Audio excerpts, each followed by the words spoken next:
begin to, I'll just have a short introduction of Gerry Potter, who is a wonderful member of our cultural community who has won awards for his contributions to our cultural community. He taught for many years in the Department of Drama. He's taught at Grant MacEwan and at the University of Lethbridge. He's also been assisting in bargaining around issues of contract faculty. And he is in the process of making a film called Who Killed the Professor, that I personally find quite disturbing. But I do understand the value of the quip, Who Killed the Professor, because in fact that is what is happening in terms of the history of the work of the professor at the university, with increasing precarity and the undermining of tenure and the lack of resources for faculty at universities across the country and all through North America. So Gerry has founded theater companies, been artistic director, written many plays, and directed 7 films. So this is his 8th. Thank you, Dr. Janice. And thanks for inviting me here. It's a great chance for me to review the material. I've got a terrible cold, so if you can't hear me, tell me to talk more clearly and keep a distance from me because it's contagious probably. That banner actually is from Contract Faculty Forward, which is a group of people's contract faculty in Ontario colleges who are trying to get more people into the union. AASUA is the name of the union, the Ontario Provincial Service Employees Union. It's a big, big union. Contract Faculty Forward is sponsored by it. It's just a small part of it. And they are on strike now as of Sunday night at midnight. 12,000 people are on strike in Toronto. And I'll show you a clip later on from the bargaining team leader, J.P. Marnick, who's an amazing woman. This film, I taught for 27 years as a precarious contract academic in Alberta universities. This one, MacEwan and University of Lethbridge, on their Edmonton campus mostly, although I taught down south a few times. I got involved in activism after I'd been teaching here for about 7 or 8 years. I went, what the hell is going on? And we were just at that point bringing sessionals into the Faculty Association. It was 1997, I think. And I'd already been teaching for 7 or 8 years here. I became a sessional rep, and then we got our first contract. But just as that first contract was coming into force, or about to come into force, I quit. I got another job. I couldn't afford to do it anymore. And I had 3 small children. And one of the reasons I had gone into teaching was to give me a little more income stability. And it wasn't working out the way I had hoped. So I left, and then I got involved in bringing sessionals, advocating to bring sessionals into the Faculty Association at the University of Lethbridge, which was one of the last in Canada to bring sessionals, or contract faculty, or contingent faculty, or adjuncts, or whatever you want to call them. It's all precarious contract work. It's all short-term contract work, anywhere from, a few months to 3 years. It's all precarious. That happened. We got in. We ended up getting some really bad contracts, though, after that. And there wasn't much sessional participation in the new sessional contract. And I just gave up on that faculty association. But I used to write them a letter every year or so saying, you really need to pay attention to sessional issues. And one year, they said, why don't you come down and be on the bargaining team? And I went, okay. They said, we'll bring it in as an observer. And I said, okay, but if I'm going to participate, I don't want to just be an observer. I want to be involved. I didn't know anything about bargaining at that point, not much. Although I had run a theater company and been on the other side of the table doing some individual contracting. So I thought I did understand a little bit about negotiation. So I got involved there, and ended up the president resigned of that association, was there, and they had a spare spot on the lead team, the 3-person team, so I ended up on that. And I did most of the research, and I discovered the extent of the exploitation of precarious contract faculty throughout the industrialized world, right? And maybe the non-industrialized world too. I don't know enough about that. There's more research to be done. But certainly in Canada, the US, Mexico, the UK, and parts of continental Europe, there's been a huge growth, and that's why the title, Who Killed the Professor? The actual traditional professor job, that when I was an undergraduate, most of my teachers were, they were tenured or tenure track. 85% of them at my university were, at least, probably more.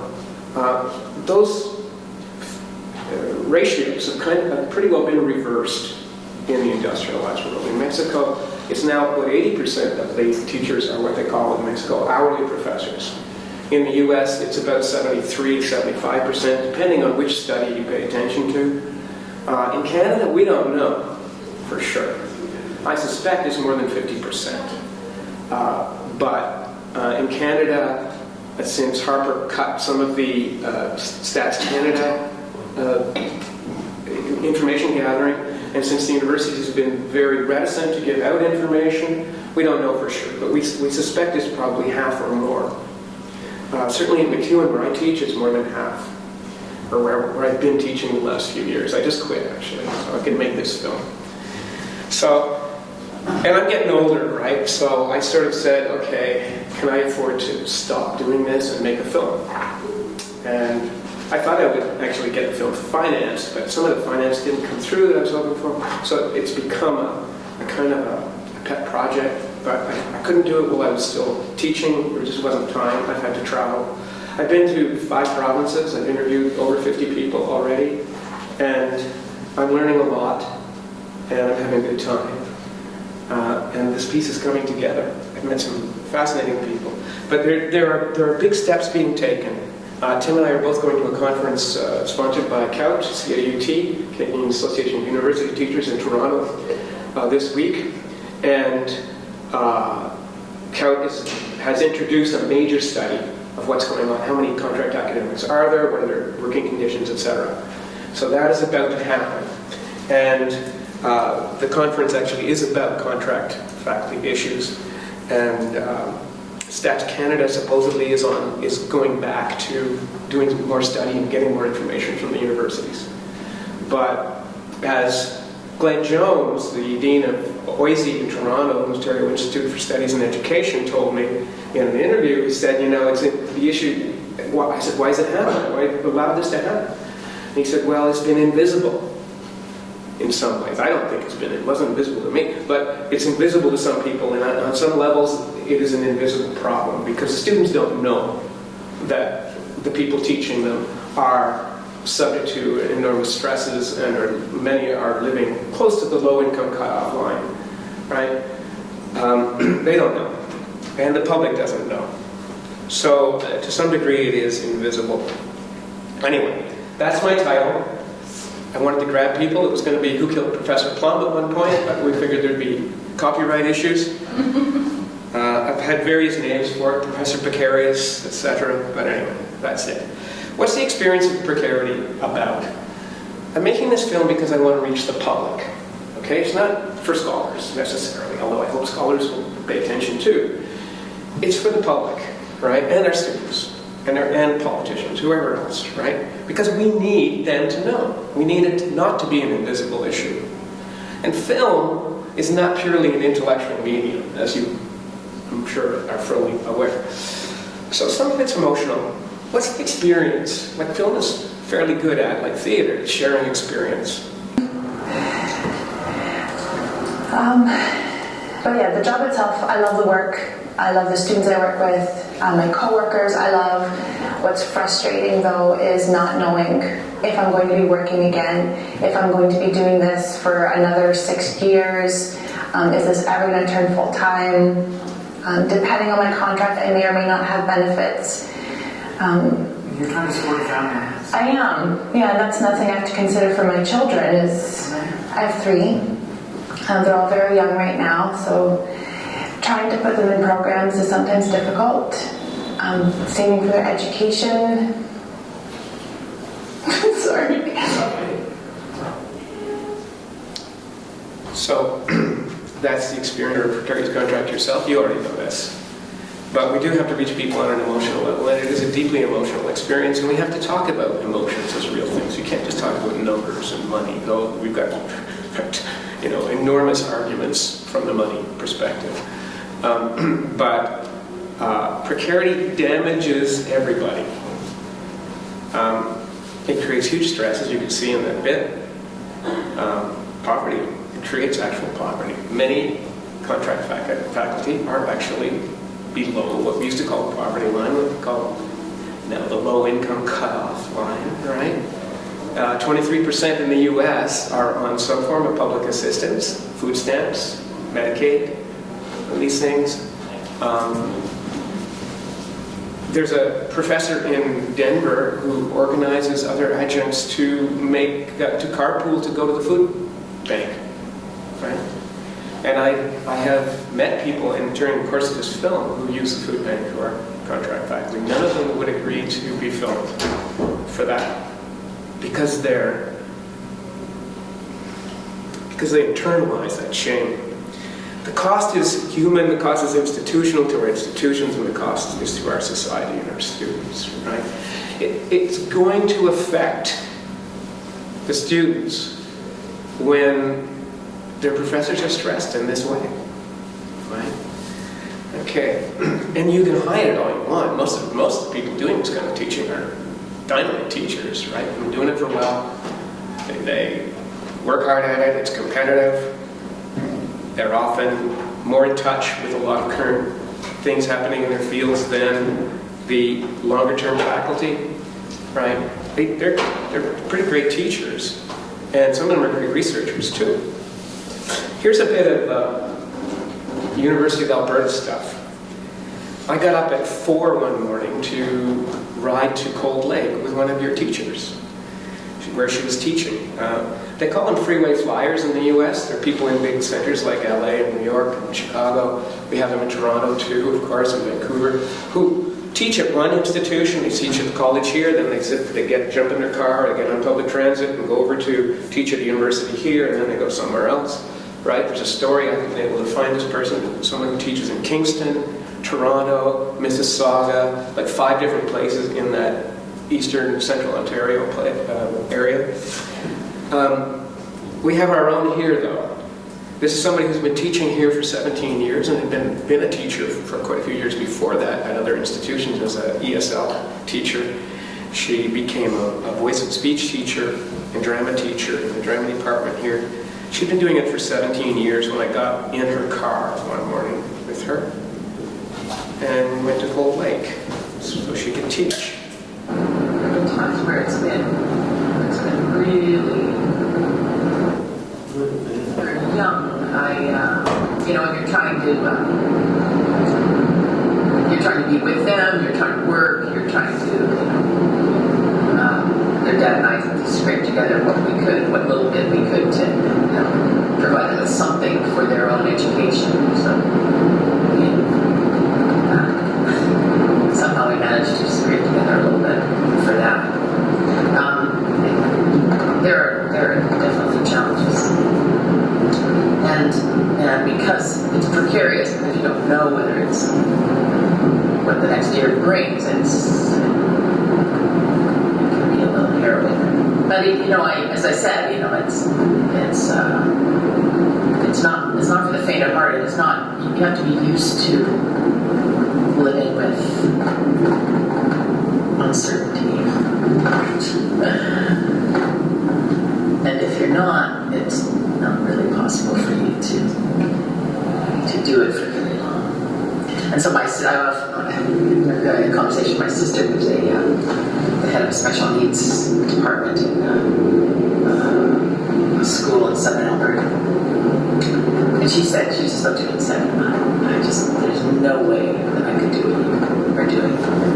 Just the not knowing would drive me crazy. And I hear that from a lot of people. Like, how do you? In fact, I think some people just don't believe it. They just go,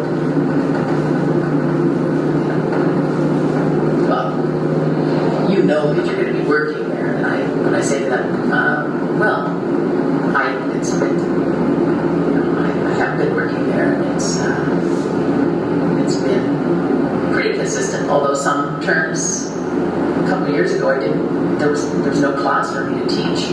One term I had no classes, and so that can happen. And I don't take anything for granted. That it's always going to be there. So people really have a hard time imagining how that could be. Yeah. People in my own family. So, I don't know, what do you get from that? Any questions or responses to that one? How long did you drive? 3 hours. Every day? 3 hours there, teach a 3-hour class, drive back for 3 hours. Every day. No, once a week. No, the other days she's teaching here. And she's teaching someplace downtown too. And that's a dangerous highway. It's dangerous. Yeah. This was in March. I'm glad I didn't go with her in January. It would have been all dark. You wouldn't have been able to see her, just hear this voice. Anyway, so the freeway flyer syndrome, it creates a lot of problems. Primarily it's an issue of equality. This is a person who's been teaching for 17 years. She's tougher than the first person we showed. She deals with precarity all the time. She's an actress, right? But it is still an issue of equality. Frequently I find the people I interview have more formal qualifications than the continuing faculty in their departments. Often they have more experience in the areas that they're teaching in. The professionals often have a lot more experience in their professional fields. The artists often have a lot more recognition in their fields. They're not inferior in some way. They deserve to be treated like employees. They come back year after year. They pay into unemployment insurance. They pay CPP. They are given offices. As far as CRA is concerned, they're employees, right? But the university it's trying to maintain a myth that they're not really employees. They're just there. They're just wealthy professionals, coming over for a hobby, right? Or something. Whatever BS whatever they make up, whatever they decide to justify. And sometimes they believe these myths because it used to be much more that way. The people who were contract teachers often were professional dentists or lawyers or engineers coming over on the side. But it hasn't been true for 20 years in most places. Now, institutions vary. So I'm generalizing a lot, and what I say may not be true of every department or every institution, right? Yeah. Yeah, no, I think my experience is being involved in talking with people in this community here is that the problem is that we aren't one thing. When I first got a contract here, exactly what I needed was a 4-month contract to get my feet back in while I was, being a parent of small children and this and that. And now my kids are in school, so I need a full-time position. And we have people, in some faculties, most of the precarious teachers are professionals who are doing this. Yeah, we have a few. But there's these people too. But they get played up a lot, and really they're a small minority now. They're really a small minority. When we did surveys at University of Lethbridge on this even, and they're not a big university, the numbers that were professionals doing it on the side, weren't teaching in other institutions, etc., was a really small percentage. It was like 10 or 15%. Yeah. Yeah. There was, I remember earlier in my department, contract workers the rumor was they were the wives of faculty, right? And that they were doing this because they loved the work, but somehow they didn't really need a full-time job, and they had other tasks, domestic tasks to perform. Yeah. And I think that's a very I think that was a myth then, but it's still perpetuates itself in some cases. Yeah. And it's interesting to note that you have 2 women there because these equity issues are really important in terms of who is doing these jobs. Yeah, there are gender equity issues. I believe that precarity is an equity issue, right? We have a rigid class system in our colleges and universities. There's an in-group and an out-group. It's an equity issue, right? And as it says here, it's one of the widest disparity gaps in any field. The gap between tenured faculty or even tenured track faculty and precarious contract faculty in terms of pay levels, benefits, etc., is enormous. It's not a small gap, it's a huge gap, right? And that gap needs to be closed, not by bringing anyone down, but by bringing up from the bottom, right? Nobody should ever accept being brought down, except perhaps our overpaid executives, right? It's ridiculous. You know this story, right? I mean, your president is paid 3 times as much as Justin Trudeau for running the country, right? So, Gerry, I've been thinking about, I guess, some of the underlying problem, and until we address that, it's hard to make progress on the things I think that are important here. But I was just interested. I was just on my way over here, and I ran into a senior professor who I know reasonably well, and I just asked her how she's doing. I said, I thought you were retired. She said, yeah, I'm retired. She said, Jim, I had to retire. I felt I had to retire because I just cannot stand the fact that we have no salary caps for these senior professors who are, I'll just sort of paraphrase it to the extent that it was quite disgusting to her. And I know I'm not necessarily saying I agree or disagree, but I'm on the administration side of things. I'm not budgetary. No, I don't. I'm with the technical group. I support computers and systems, so I don't get to see departmental budgets. Right. But when I hear the administrators of departments and faculties talk, they describe a budgetary structural deficit. Our costs are going up at one rate, and our income is going up at a smaller rate. Yeah. And as that grows, well, you can see it's not sustainable, and that's been happening for a long time. So what I'm, I guess, wondering is, until so you mentioned we would never want to, we want to see these more equitable, these cost differentials. We would never want to have somebody brought down, except for senior administrators.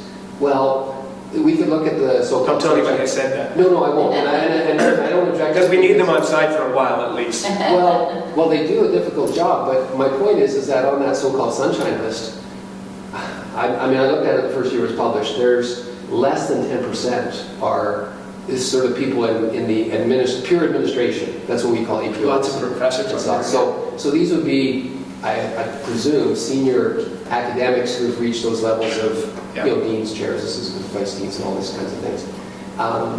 So I just wonder, well, because I don't think anybody would argue that your points are perfectly valid and we would want to see progress. I don't think anybody at any level of the institution would disagree. But when they say the money is the problem, or you said it's an argument, and I guess I think people always say that. Yeah, so they'll always say that. They've been saying it for 200 years. When we were trying to get down to beyond a 72-hour week, and children out of the factories, they said, "Oh, we can't afford it." They always say that. So, a budget is a planning document, right? It has a certain degree of flexibility, particularly in the public service area. Less so perhaps in a private, corporation or business. But education is a public good, I think, and we have to look at it that way. Now, less money is true, right? And I've interviewed a couple of administrators. I interviewed the provost at McEwen. I interviewed the dean at Boise, and they say they want us to have. There's more and more access. We have more and more students, more and more classes, right? But they're not giving us more money. Government is not supporting them more. They're chasing corporations. That's creating its own problems, right? So that is a real problem. Government underfunding is a definite problem. Second thing is administrative spending, right? Third thing is faculty, permanent faculty, continuing faculty, who are the minority, but there is a minority which are really preventing progress from happening. Some of the faculty associations in Alberta, AASUA has one of the best records. Two other universities that I've taught at, their faculty associations do not have a good record in representing contract faculty needs. We're in McEwen, where I teach, they're the majority, but they continue to, do a terrible job of representing contract faculty needs. Terrible. There's a big fiasco this summer there, and there's a big meeting happening tomorrow where a dissonant group of contract faculty are trying to get more representation within the faculty association, but it looks like it's going to be unsuccessful. We'll see how that works, because there are legal reasons, or there's legalistic kinds of counter arguments. So it's a difficult situation. Anyway, it is.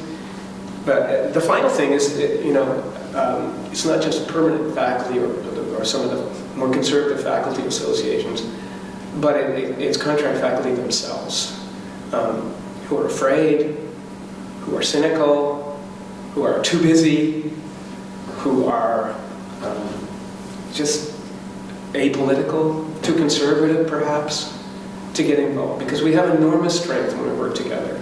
And we have even more strength when we work together as an entire university, particularly as an entire teaching group with permanent and contract faculty. Let's see if this will come up this time. I'm going to show you another clip. Coming up. Yeah. In this situation, you're employed over and over and over again in the very same institution, continuing to be told how good you are, but never getting any stability. So there's a way in which it's demoralizing and undermines your sense that you're actually doing well. So I find that very difficult. And also at this stage of the game, now that I'm reaching the end of my working life, the reality or the realization that I will not have a pension, it's all a pittance compared to my fellow colleagues who have full-time jobs, who teach the same courses, have the same qualifications, and I've been running in parallel with them for almost 30 years, and their lives are going to be very different than mine at the end of our working lives. So that is also kind of demoralizing, and I understand the system, so I don't have any sense of any animosity, or I'm jealous of them, but I also feel as if somehow that diminishes my standing as a teacher.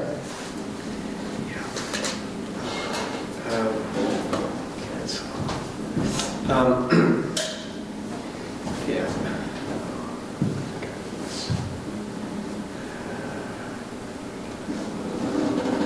Okay. Pam is a dancer. She's a leader of the Contract Faculty Forward. That's the people who held up the banner that I was showing at the beginning of the presentation. Pam is hugely respected in the professional arts community. She's worked with Reverend Paz. She's danced all over the world.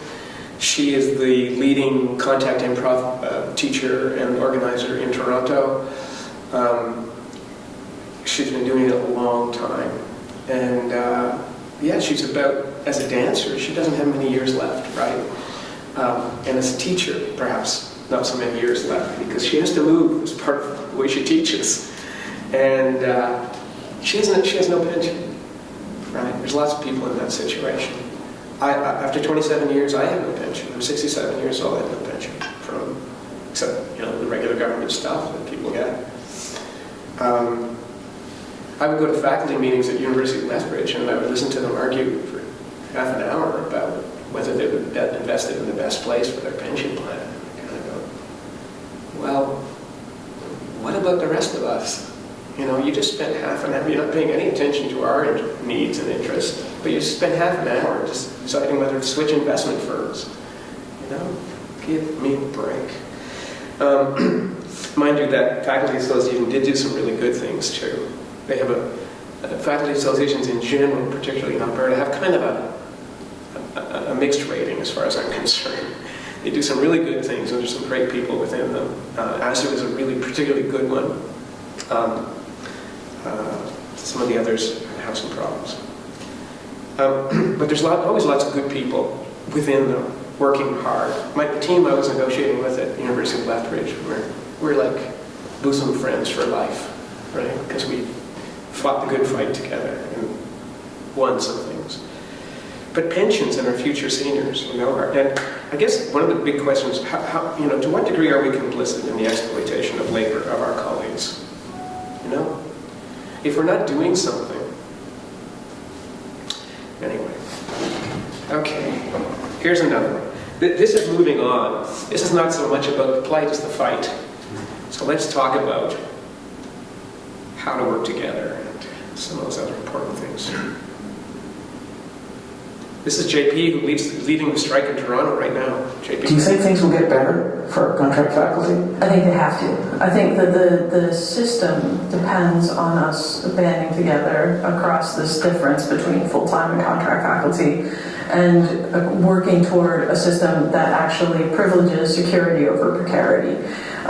Basically, if this is allowed to continue unchecked, if we are, continuing not to privilege in this moment the working conditions of our precarious faculty, then we will all soon be precarious faculty, right? And it's that simple. At this point, it's a question of self-interest for a lot of full-time faculty, as well as one of moral and ethical good. Right? So even if you're not motivated by the sense of this is better for the collective good, this is better for education, to improve the working conditions, just out of pure self-interest now, you can look around and realize that this is a system built on 70% of the work, at least, being done by people who are underpaid with no security, but who are still doing the same job you are. The colleges are looking at that, the college administrators look at that, and they know if we can get it cheaper, why wouldn't we go this route? And that's exactly it. That is the cusp, the crux of the issue. It is, if you can get it cheaper, why wouldn't you?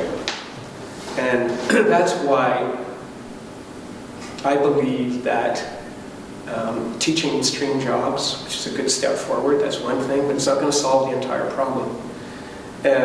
Creating more permanent jobs, that's an important step, provided we look at the details of how that happens. Getting those new full-time jobs, or if you get some new jobs approved, or contract for it or something, who's going to get them? The person who's been teaching in your department for 10 years with a really good record?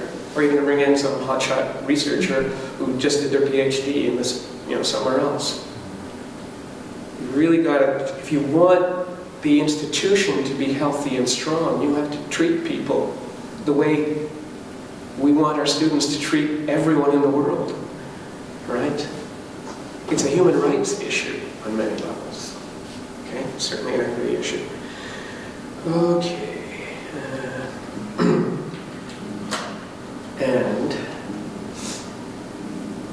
I'm not going to play this one for you yet because I'm going to skip ahead.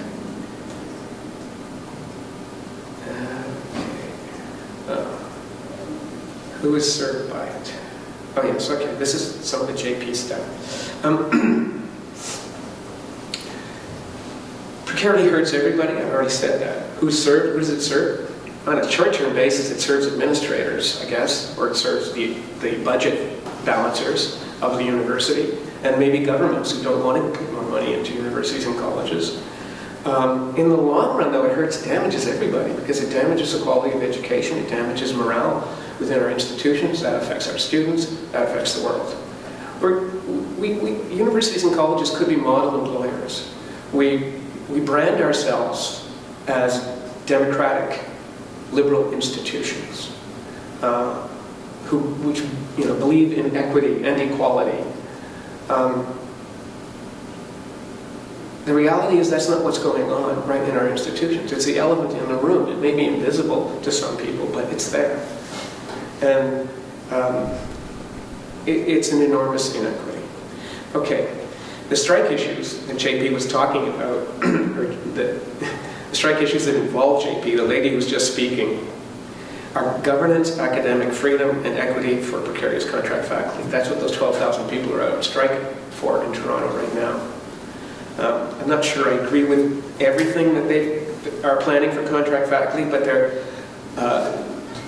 after that interview was done, the numbers came in, they did a study, and 80% of the people teaching in colleges in Ontario now are contract faculty, 80%. One of their demands is that be moved down to 50% over a period of time. I'm not sure what the period of time would be. And the other side won't even talk about it. They won't even talk about it. That's why they're on the street. Okay, we have to work together. This is Andrea Calver, who's also another amazing person. She teaches for OCUFA. She doesn't teach, she works for OCUFA. It's the Ontario College, anyway, the University Faculty Association's Confederation, the Ontario Confederation or something, of university college or university faculty associations in Ontario. She talks about solidarity and the corporate model here quite a bit, and she talks very eloquently about this. When I was hired here at OCUFA, I was hired to start a new committee. And our committee is a bit of an unwieldy name, but we are the Contract Faculty and Faculty Complement Committee. And what our goal is to build solidarity between tenured faculty and contract faculty. Sorry, I'm going to try and the start reality is, because it's Yeah. got a buffering problem. Yeah. My computer is getting really full. Oops. Let's go back. My computer's not cooperating. Come on, baby. There we go. Let's give it a few seconds to buffer. Sure. We don't have this part out. Oops. Lost it again. Here we go. Okay. Let's see if this works now. when I was hired here at OCUFA, I was hired to start a new committee. And our committee is a bit of an unwieldy name, but we are the Contract Faculty and Faculty Complement Committee. And what our goal is to build solidarity between tenured faculty and contract faculty. The reality is, in a dog-eat-dog society like today, I can be in the retail sector and I can blame full-time workers for having their job, and they can blame me for not wanting to work evening shifts. We can all find ways to blame each other. The same is true with contract faculty and tenured faculty. There are a lot of myths, stories that we're told, things that we believe. Contract faculty might believe that tenured faculty have an easy life. Tenured faculty might look at contract faculty and say, you need more experience. The reality is we're seeing structural changes in our economy and our universities. And the explosion of part-time work helps the employers. It's what is allowing so many universities to go out and build new buildings and spend higher and higher amounts of money on executive salaries. They have this money because they've changed the instructional model on campus to a part-time, contingent, just-in-time faculty member. And so those savings that they accrue from the pensions, from the vacations, from the stability, from the good jobs, they cost faculty members, they cost students, but like all precarious and part-time jobs, it's a huge cost to our society because we have a whole number of people who aren't able to live middle-class lives anymore like they used to. What's happening with continuing and permanent faculty? So in the university world right now, we have two main problems. For tenured faculty and for continuing faculty, that problem is workload. Universities run on a notion of service, that these committees that people sit on and being advisors to students, this is the work of the university, it's how it runs. And the model is built on everyone doing service. But if only half of the people today are being paid to do service, they're doing 100% of the work of running the university with just 50% of the people. So for tenured and continuing faculty, workload is absolutely at the top of the list and a very, very serious issue. On the other hand, you have contract faculty being paid by the course. They're not paid to do any research. They're not paid to do any service. So they have low levels, they have inadequate wages, they have poor benefits, and they lack the attachment of feeling part of the university because they're not doing service. They're not out there meeting with their colleagues, assisting students. So those two problems are actually the same solution, and that is the hiring of more permanent faculty. That's her solution. She's quite brilliant. But the question is, and you're right. And maybe that segues, I know some of you have to go, but it segues us into the next section of talking a little bit about what can be done. I have other clips I could show you, but I think it's probably more important that we get a chance to talk. So, are there any comments or questions? I had something I wanted to say when Jim was speaking earlier, but I thought I would just leave it till the end. But are there any questions? Yes, Margaret Ann. Let me begin by saying I started my career as a contract person, and I know what it feels like. You know what it feels like? Yeah. You know what it feels like? Yeah. But in all the work I've tried to do, it's always been saying, yes, I need to know all the problems, but then I need to say, what are the practical solutions?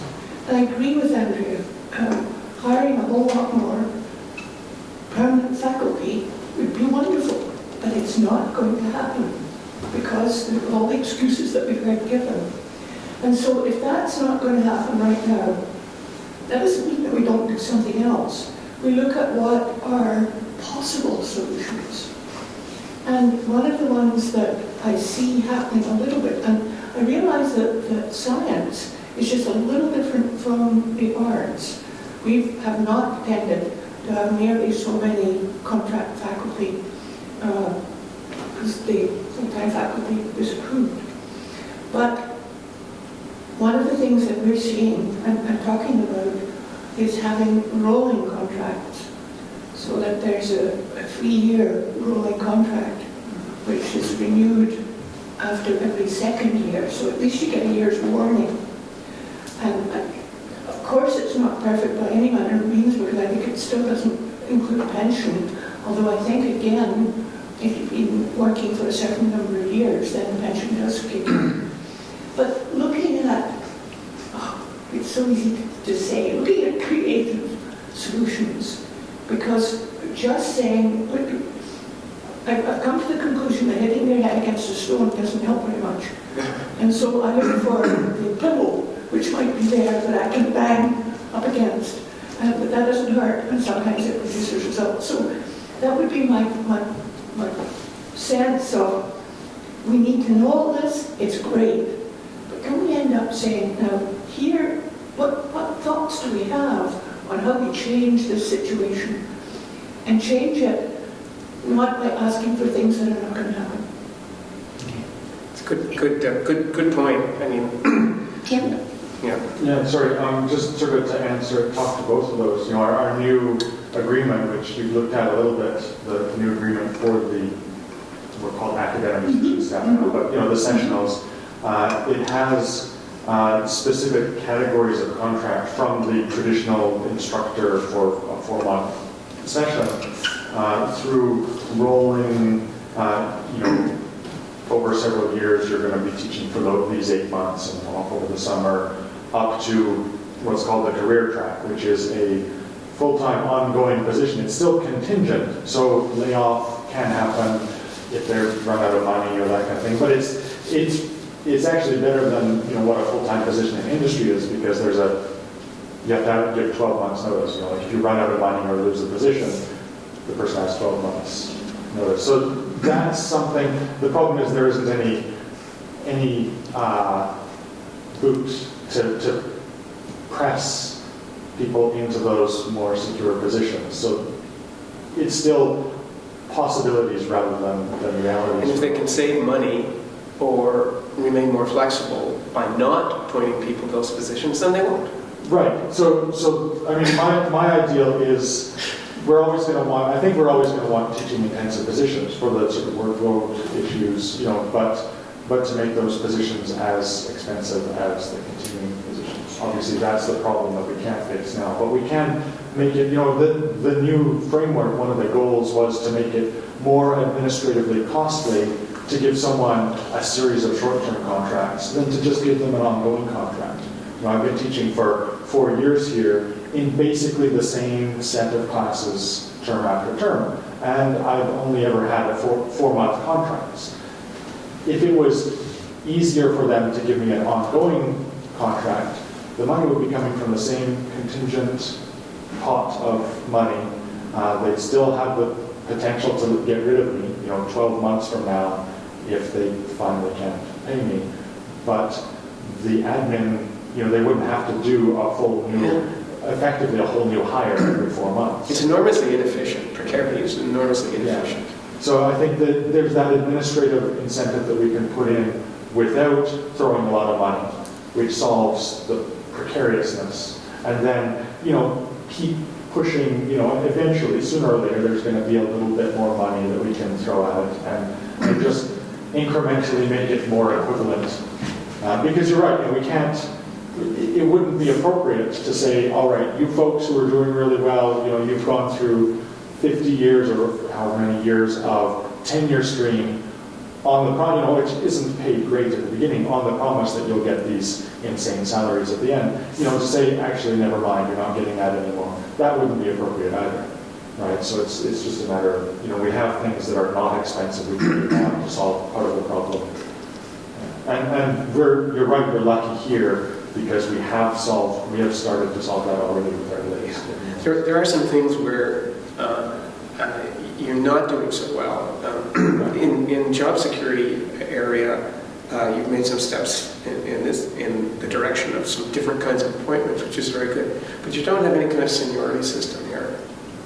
And I think there is seniority built into those teaching positions, though. That's part of it. Yes, there is a right of first right of refusal. Yes, there is seniority based. That's what those teaching positions are. And you want to look at the language in those because they weren't good when I was here. And even when I talked to Brigade a couple of years ago when I was negotiating a method, she said the language is what they call weasel language, right? Yes. There's too many outs. No, there is a new teaching stream contract position that was just negotiated last spring that is intended to take up some of those issues, and there are seniority issues there, etc. But the rest of us need it. Yes, that is. I mean, that's one of the good things I think that the AASUA has negotiated.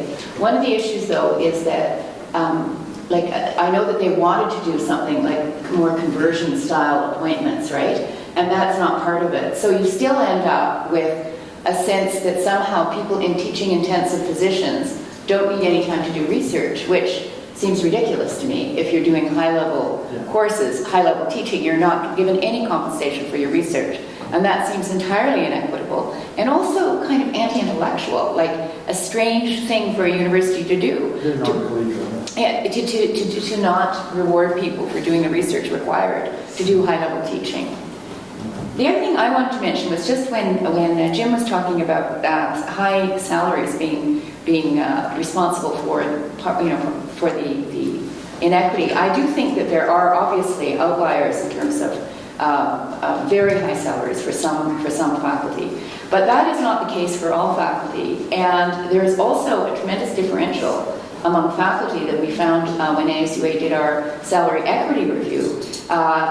Just looking into the factors that are involved and looking at, Paige Lacey did a very good analysis of the PhD faculty positions in medicine, where she found there was really very little equivalence between equity and excellence. There's always a notion somehow that you can't hire for equity because it's maybe not excellent. Well, in fact, when she did this fabulous analysis, she found that there was no necessary correlation. So I do think that these inequity issues percolate up and down the scale into tenured faculty, and ideally what you would want to have would be positions for all people who are involved in the university that allow them to do research. They're compensated for that work as well as their teaching. Yeah. Sorry, I was actually, I wanted to go back to a point Jazz made earlier.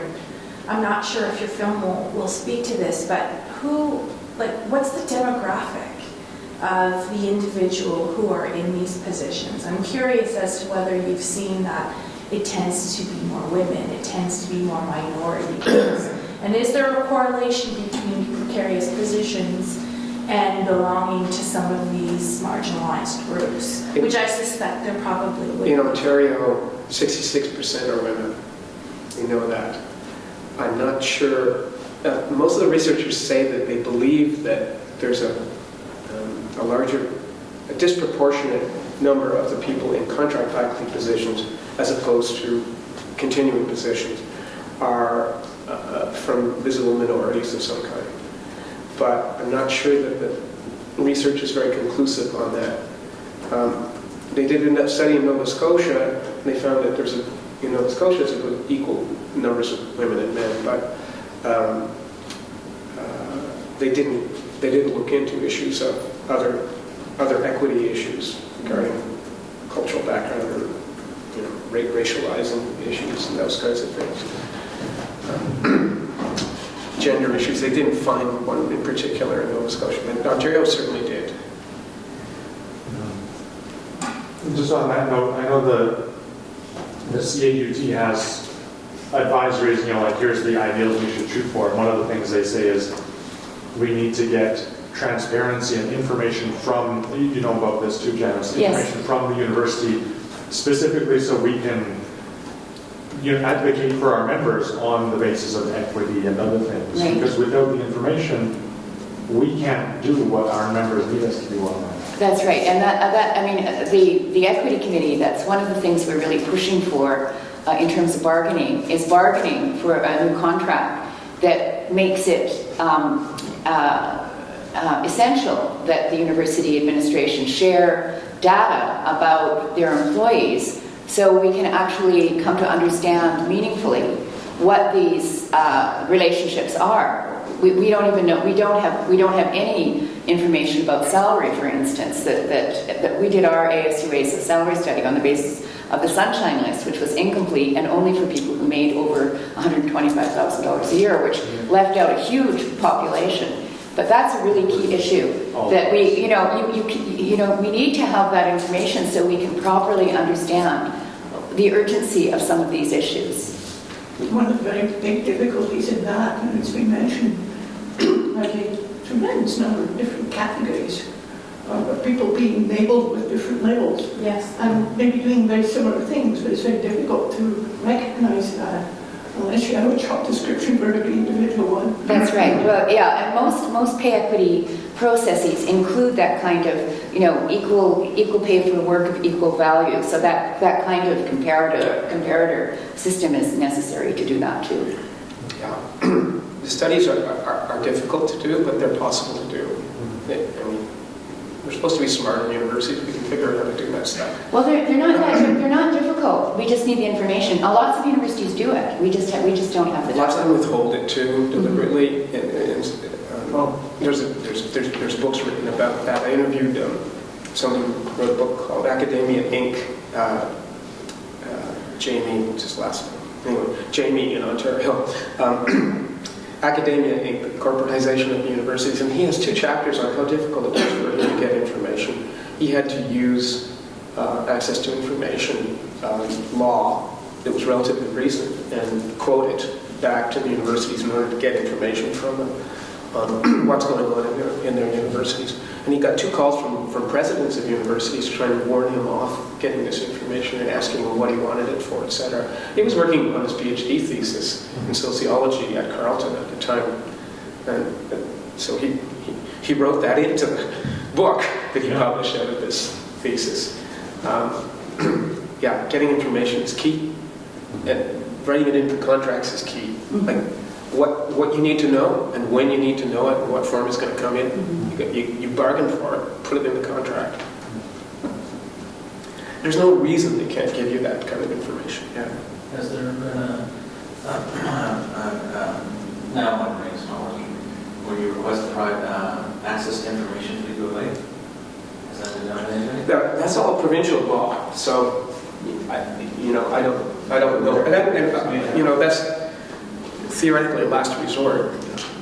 I don't know anything about that. In principle, yeah, I mean, you ask for it first before you start pulling up quoting the laws, but you bargain for it.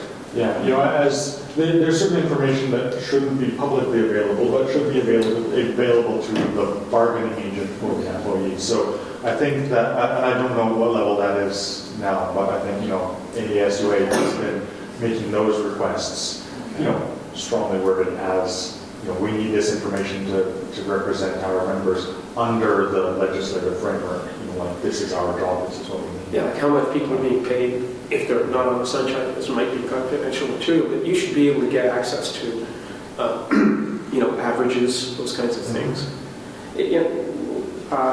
I worked in theater still work in theater, but I've worked in theater for many, many years, and every time we signed a contract with an actor or a designer or something, we had to file a copy of that contract saying exactly how much that person was being paid, what benefits they were getting with the association. So the association had a record of everything, and they could simply plug it into their computers and come up with the averages, etc. So there's no reason the university can't give you that information.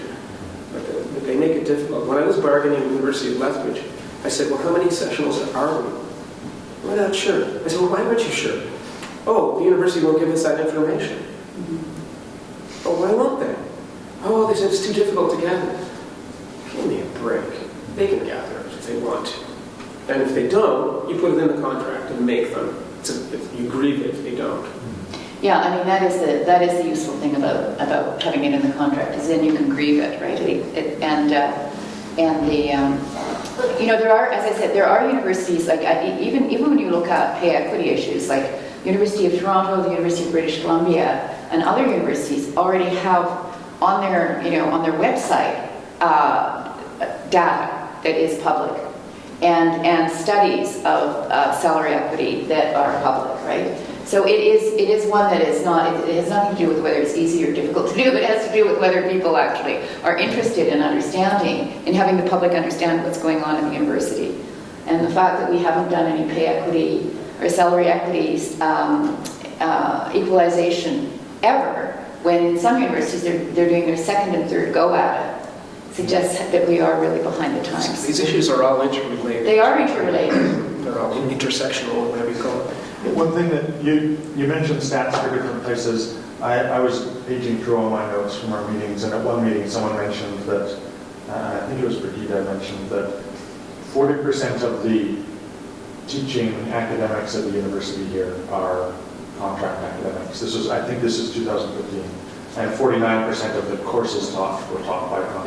Yeah, I knew the figures were pretty close to half. Yeah. Because I talked to Brigitte on the phone a couple of years ago, actually, when I was negotiating. We were trying to find out, because Lethbridge has a much lower number. So they were saying, guys will say, we're not explaining a lot of them. Those guys at U of A are doing it. We're not doing it. The problem is structural and systemic. It doesn't matter. There's little differences in our contracts with our designations, etc. Somehow we've accepted a two-tiered system, and it's what the postal workers are fighting against. You bargain with a group of old-timers who control the unions or associations, and you say, we'll take care of you guys. However, the new hires, etc., we're going to save some money on. Deal? And they make the deal. Sometimes it's not even a devil's bargain like that. You don't even know it's happening. In fact, I don't know how aware people are within faculty associations of the extent of the exploitation, the extent of casualization of jobs that has happened in Canada. Like it's somehow it's been allowed to happen. Somebody's been asleep at the wheel at the faculty associations in terms of really watching that and stopping it. And there are many things to do. There are many solutions that are worth looking at. I want to recommend doing research, though. faculty associations I worked with, nobody was doing the research. Nobody was finding out what was going on at the universities. No one was looking for the best practices elsewhere. Or they'd say, we don't have time to, I'm too busy teaching. Or, we only have a small, staff here. They can't do that. So we need to professionalize that process a lot more. We need to become a lot more aware of what other people are doing. There are some interesting models in Quebec, at York, for instance, in Toronto, in BC, the FIPC members, some of the smaller universities and colleges in BC have a very interesting contract that erases most of the gaps so that there's no structural economic advantage for the administration to casualize more jobs. So if you, at Vancouver Community College and at Vancouver Island University, if you teach come in for a couple of weeks and substitute, you get a pro rata version of the pension. You get pro rata benefits. You get all of those things. So there's no advantage to the administration to fragmentize and casualize those jobs. As soon as you have a gap, you're creating an economic incentive for those in administration to hire more people at the bottom level. As soon as you have a severe two-tier system, doesn't mean you can't have some differences. Increments for experience are really important. Perhaps higher pay levels, so if you've got a PhD or equivalent, MA, the system they have, or a master's, those may be important differences. Although, as an artist, I recommend you look really hard at equivalencies, right? Because, or in accounting or many other areas, you might have someone who does not have an advanced degree in accounting, but has been doing it at a high level for many, many years, right? And the same is true of artists. So you have to really look hard at equivalencies. So there can be small differences, but when there's this huge gap, that's the problem, because the administration will feel pressure to take advantage of it. And they'll, in a way, they're just doing their job, because their job is to do the most they can with the least amount of money, often. So you have to solve the structural inequities somehow. And you have to be sure that when you create new positions and you create changes, you're not accidentally incentivizing some negative behavior on the part of administration. It's very easy to do that. And when I talk with my colleagues about even people in negotiation for faculty associations, etc., they're naive about those things. They don't really, they're not so good at strategic thinking, some of them.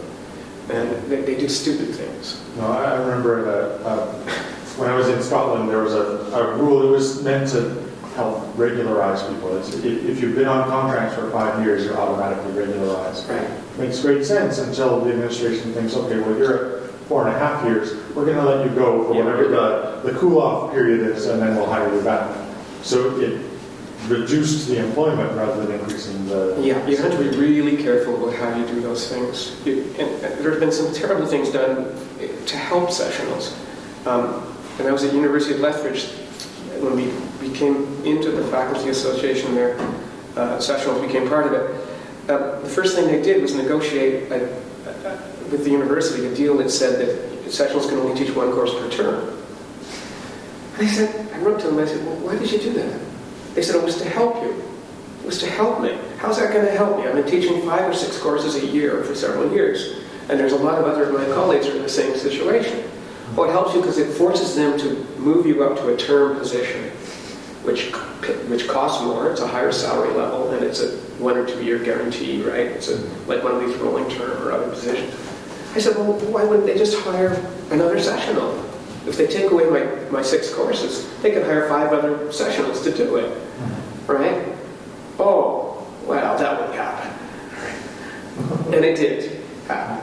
Fortunately, it didn't happen as badly as we thought it might, because University of Lethbridge is such a small community. There's not a lot of people around with academic credentials.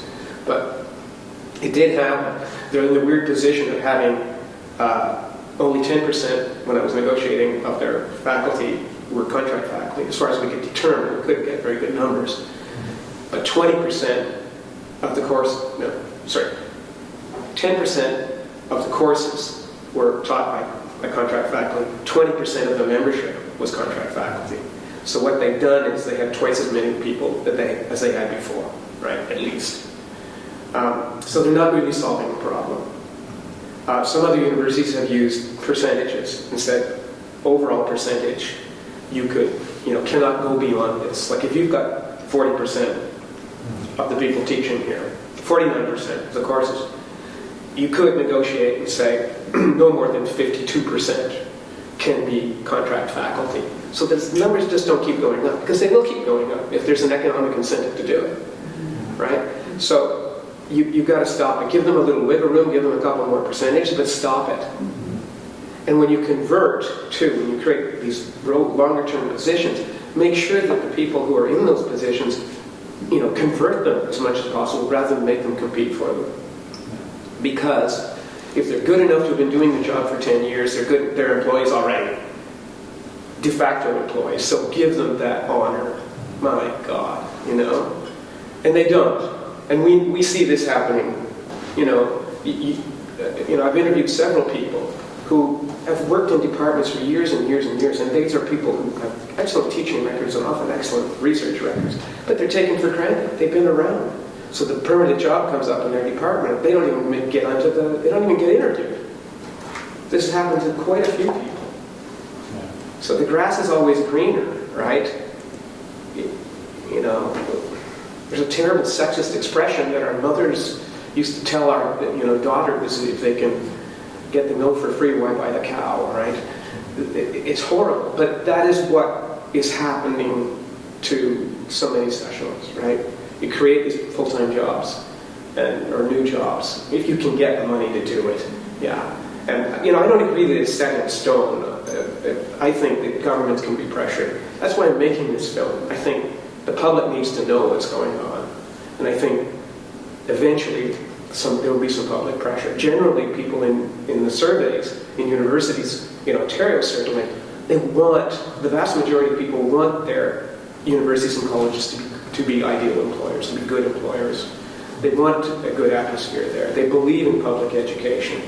So there's a lot of public support. We have to galvanize it around this somewhat invisible issue. Sorry, that's what I read. Thank you. Can I just throw in a couple of things that come to mind? One is that we're talking about the way universities are presently structured. Yeah. And we're hearing a lot about this way of doing things, maybe disappearing.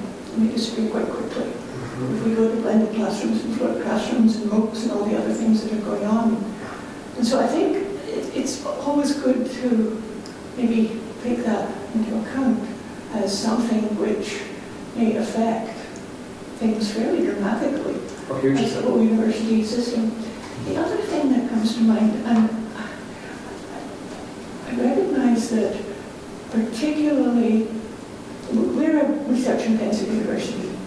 We're not going to be able to cut back on our research faculty because then we're going to lose out on research. And our whole reputation from an awful lot of things, unfortunately, is so based on research. I think it's getting a little better that we're recognizing that we're also a university as well as a research university, and so we're more concerned about our students.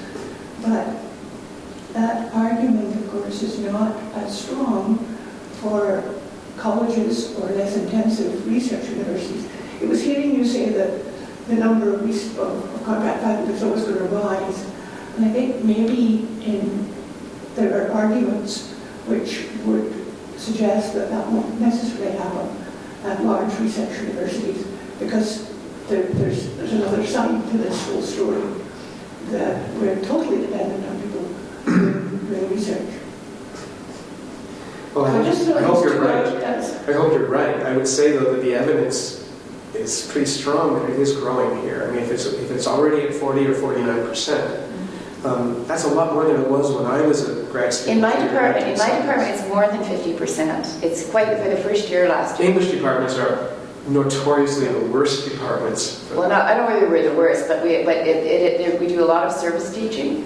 service teaching, and the service teaching is sort of means that we teach beyond the means really of our tenured faculty and at the best of times. So, but I was shocked when I heard it was more than 50%. One thing I did want to say was that I find it really interesting that this issue is surfacing now, and you're making this film, which is fantastic.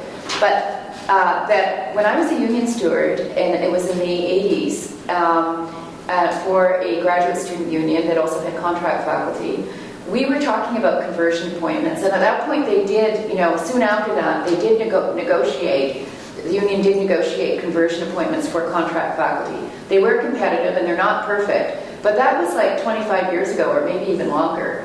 And so this, there are models. York still has some. Yeah, there are models for how to actually shift things, right? Now, I know that I've spoken with the people who do equity with the unions at York and other places, and they've tried to do, they've been working on developing equity studies for contract faculty, with people, contract faculty members writing out workload schedules and that sort of thing, so you actually can kind of get a sense of what kind of work that people do, so you can do those sort of comparative studies.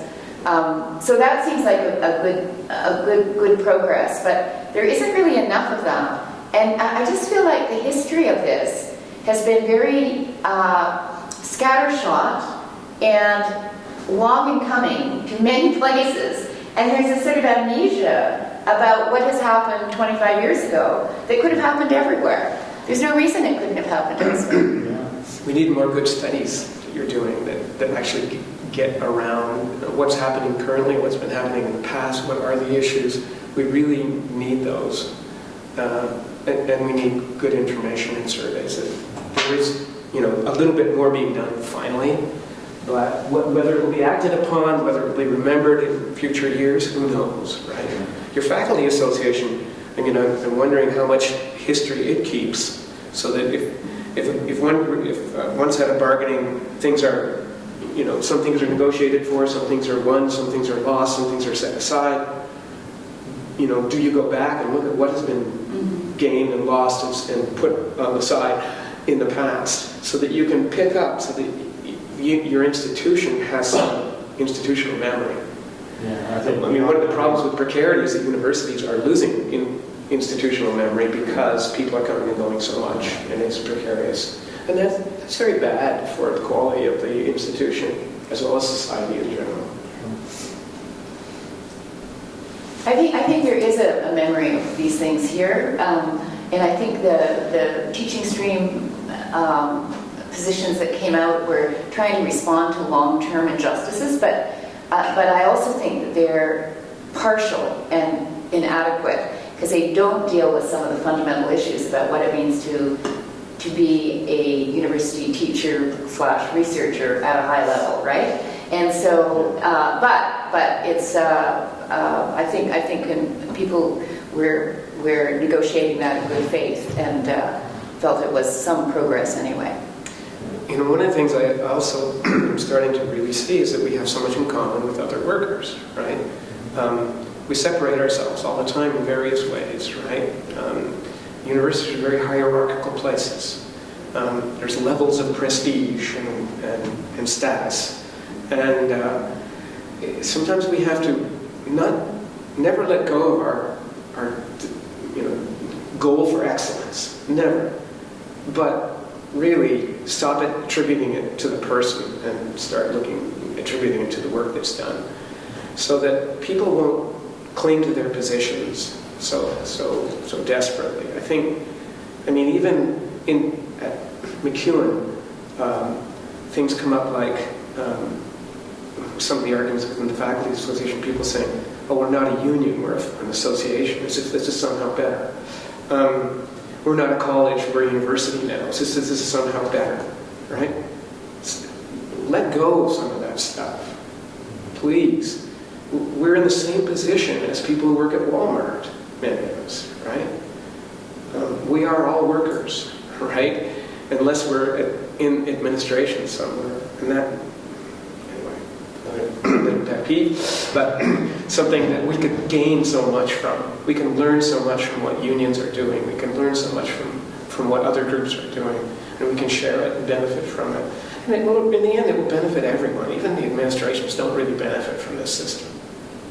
Not long term. I think that's one of the things that the film can certainly help with. The public, I think, sees us as very privileged. It doesn't matter that we're all on together, whether we have that privilege or not.